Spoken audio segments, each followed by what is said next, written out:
Yo, what's up guys? So for today's video ay pupunta kami ngayon sa bahay ni Tito Junjun. Dito lang naman to sa may San Pablo, Laguna. At ngayon ay naglalakad kami papunta sa bahay nila Tito. Kasama ko na rin si Papa. Sa sobrang layo ng bahay ni Tito, hindi na ni Papa napigilan, namitas na rin siya ng rambutan. Oops, dahan-dahan lang pa, baka masirom. Yung inakala mo yung hinog na yung kulay pula pero hindi pala.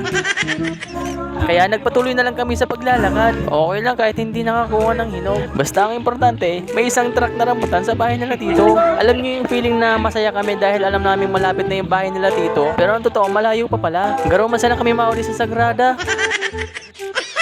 Fast forward ko na lang para mabilis kami makarating. Oops, kita nyo naman guys, naka-safety shoes ako pero papunta kami ng bundok. Safe na safe, di ba? Oops, teka, mukhang 3 bundok pa atang tatawirin namin makarating lang sa bahay ni Tito. Ay, salamat, nakarating din kami sa bahay nila. Tao po, pwede tayo makikakan maski sarong platong tipo. Hali pa kaya kaming garatsi makaabot sa naidi sa Indo. Oops, garong may nahiling ako. Pwede tabi maghagad maski sarong pato para himuna mong sumsuman. So ayun, madali lang pala silang kausap. Nagtutulakan sila kung sino sa kanilang mauna maging sumsuman. So ayun na nga, naghanda na si tita ng merienda. Siyempre magmimerienda muna kami bago kami kukuha ng rambutan. So ayun na nga, ang daming buo ng rambutan. Ni isang rambutan, di man lang makita sa camera. So ayun na nga, sasamahan kami ni Tito sa kanyang malawak na taniman. Oo. Sabi ni Tito, dito ro kami kumuha ng rambutan. Wow, sana all. Kala ko hinog na, matigas pa pala. Sabi ni Tito, doon daw kami kumuha ng rambutan sa kabila. Mas masirom, mas masiram.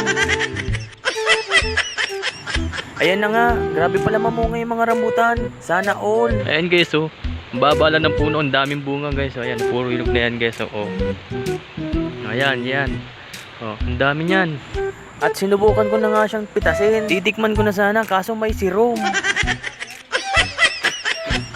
Hamal na sirom na inihuta. Garuha bukog pa kaming rambutan. Pero di ba ako naraya, sinubukan ko giraray, bad lamang makatana. Ayan guys, oh. No.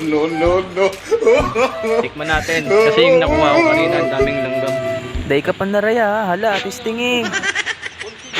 Hinog na to guys.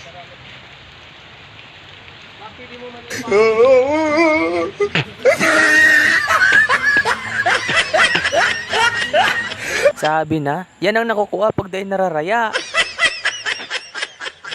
Ay inda daw, habo ko na. Nakakita sana ako ng puno ng dalandan, kaya lang paglapit ko, hilaw pa pala. Napakamalas talaga. Ang daming bunga sana, kaya lang lahat hindi pa pwede. Ay inda daw, dahil na sana. Itigil ko ng kalokohan ito. Videohan ko na lang ang mga alaga nilang pato. Wow, sana all, marami ng tanim, marami pang alagang hayop. Ang tawag dyan, mga animal. Pero teka, titikman ko na nga yung rambutan. Ayan tayo guys. Tikman natin, matamis to. Pero sinigurado ko ng mayong sirom. Tamis. Ayan oh. Dami rito guys, ayan. Mas masarap pa rin manirahan sa probinsya kaysa sa syudad. Sa probinsya kasi, kahit anong kainin mo, may libre pa. Pag sa Maynila, puro bili. Naku po! So ayun na nga, inabot na nga kami ng gabi. Kaya sabi ni Papa, umuwi na lang muna kami. At dahil walang payong, ginamit ko na lang yung helmet ko para hindi mabasa yung ulo ko. So ayun, nag-helmet na nga ako. Baka huliin kami ng LTO sa unahan. Ay nakalimutan ko, wala pala akong dalang motor.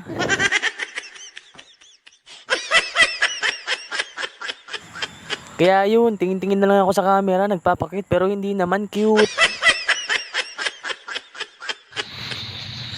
So ayun tabi, iyo po yun yung sinasabing Sagrada, mapauli na po kami, malugsad na kami, madumang kami sa may taluto. Maestra ng bunsong mo?